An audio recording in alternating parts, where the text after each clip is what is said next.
I digress a bit. So the governor has done the same. You have heard her talk about Michigan in glowing terms in her speeches and so forth. Sometimes we play that audio right here on this program. And sounds like she loves Michigan. I know she plans to live here after she is done with her second term. But the Pure Michigan campaign got a heck of a haircut. 50% in the latest budget, $15 million down. And Ken Borton is a state representative, Republican from Gaylord in God's Country in northern Michigan, where we're heard on WMKT, and nice enough to join us on our airwaves right now. Thank you for being here. Well, good morning, Michael Patrick. It's great to be with you. I'm coming to you from beautiful northern Michigan right now. Trevor Tkach was with us the other day from Traverse City Tourism, and when I talked about the fact that the Pure Michigan budget was cut by $15 million, that's 50% or so, he described it as a head-scratcher. How would you describe it? I couldn't. I describe it as absolutely devastating to all of Michigan, but in particular, my district that is absolutely so dependent on tourism.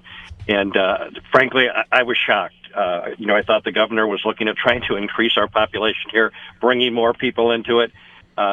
What better way to do that than to entice folks to come and see the beauty of northern Michigan and maybe make a decision to build a business here. So, shocked, devastated, disappointed to say the least. Now, how did that happen? That's a good question. I was shocked by it. My understanding, the governor, like you said, was all about Michigan, all about growing Michigan, all about letting people know what a great place this is. And then the next thing I know, she came out publicly that she thought Pure Michigan should be cut. And unfortunately, my friends on the other side of the aisle agreed with her, and they pulled $15 million out of the budget, which essentially is going to stop the ads from running national if we can't put that money back in place. I guess there will be an attempt to try to do that in the supplemental, but if the governor has a cold relationship with the MEDC's Pure Michigan branch, there's not much hope of that, is there, or is there? Well, we're hoping we can help her see the light, and that's my plan going forward here. Is I'm going to work with the Michigan Travel Commission and Pure Michigan, and help them help me directly urge the Lansing Democrats to reconsider their decision and restore this necessary funding for Pure Michigan. Is Pure Michigan political? Is there a Republican versus Democrat element in there somehow?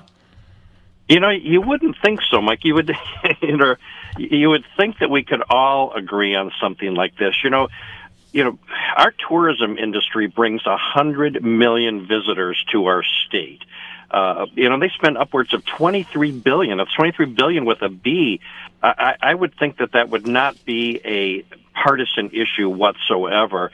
3/4 of the people in northern Michigan either own a business or work for a business that is tied directly or indirectly to tourism.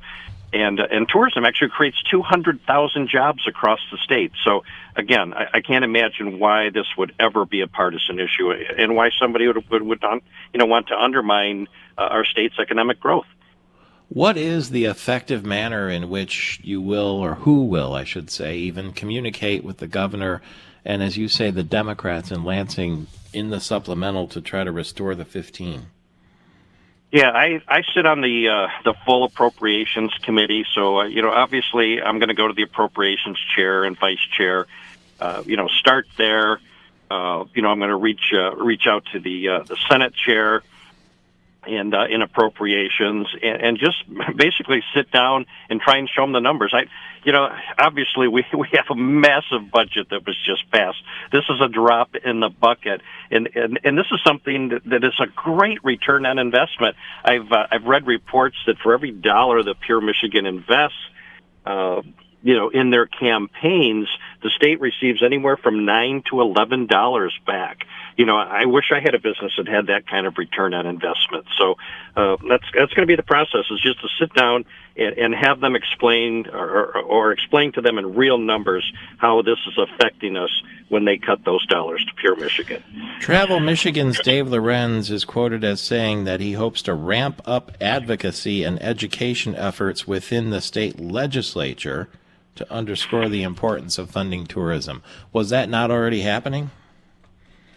Well, I know Dave, and I see him at a number of events around the state, and we've had conversations, but obviously we haven't ramped it up enough. They cut the funding, so we do need to sit down and reevaluate, how we're communicating to our other members the importance of this program. He's also quoted as saying that it'll be the national ads that will get cut with only $15 million to spend. Does that make sense? It absolutely does. And that's what's interesting about the national ads. I spend a tremendous amount of time in district here talking with businesses, that are affected by tourism, whether it's the mom, pa, hotels, motels, restaurants, gas stations, whatever the case may be, golf courses. And I asked them, I said, what percentage of people are you seeing that are coming from out of state? And they tell me a large percentage do come from out of state. And they actually take the time to ask them, how did you hear about Michigan? What made you decide to come to northern Michigan from Texas or Alabama or Tennessee or Kentucky? And they said, well, we see these ads on TV, by Tim the Toolman Taylor, and Michigan just looked like such a beautiful place to come and visit. And that's what prompted us to come up here. So I know I see this program working every single day, and not to mention these businesses are pumping millions of dollars, tax dollars, back into the economy, whether it's sales tax or use tax or what have you. Okay.